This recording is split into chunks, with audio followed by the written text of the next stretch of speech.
নমস্কাৰ জনাইছো সকলোকে আৰু আজি মোৰ ভিডিঅ'টিলে আপোনালোক সকলোকে স্বাগতম জনালো।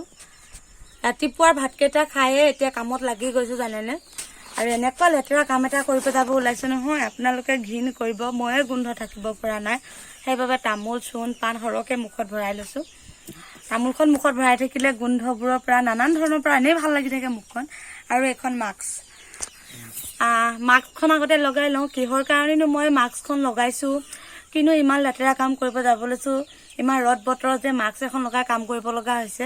আহকচোন আপোনালোকে ভিডিঅ'টি উপভোগ কৰক কিনো কৰিব লৈছো।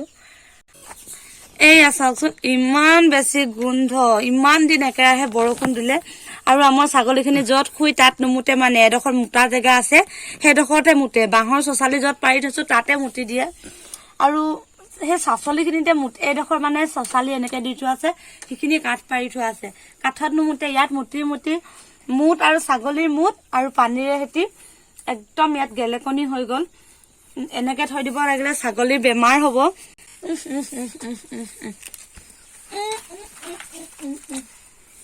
এনেকুৱা লেতেৰা হৈ গল।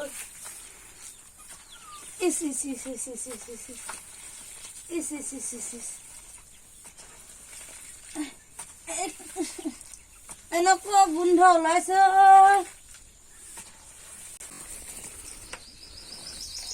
এনেকুৱা কষ্ট হৈছে, ইমানে ডাঠ আৰু গোন্ধ মোৰ কি অৱস্থা হব আৰু।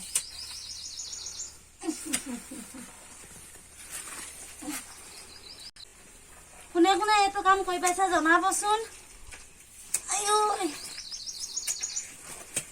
কোনে কোনে এইটো কাম কৰি পাইছে জনাব। চুইপাৰ কেইটাৰ নিচিনা অৱস্থা হৈছে মোৰ। ইমানে গোন্ধ ওলাইছে, মাস্কখনৰ পৰা বহুত ৰক্ষা পৰিছে।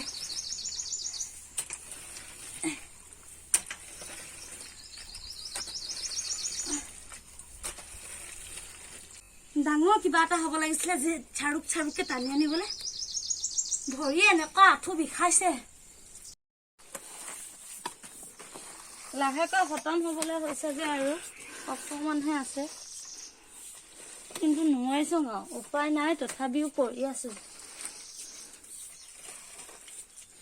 এনেকে যদি বাহিৰলৈ চব ৰ'দলৈ উলিয়াই দিম, 2-3 দিনতে শুকাই যাব, তাৰ পাছত বাৰীত দি দিম। ইমান দিন একেৰাহে বৰষুণ দিলে, বৰষুণৰ পানীখিনিও আহিলে অকণমান দূৰৰ পৰা, আৰু ছাগলীয়েতো বৰষুণ দিলে বহুত মুতে, আৰু একে ঠাইতে মুতাৰ পৰা এনেকুৱা হ'ল। আপোনালোকক দেখাই থাকিব পৰা এতিয়া সময়ে নোজোৰা হ'ল, নহলে আৰু বেছি নাই, অকমান আছে, লাহে লাহে কৰি থাকিম। কেনেকুৱা পালে আপোনালোকে ভিডিঅ'টি জনাব।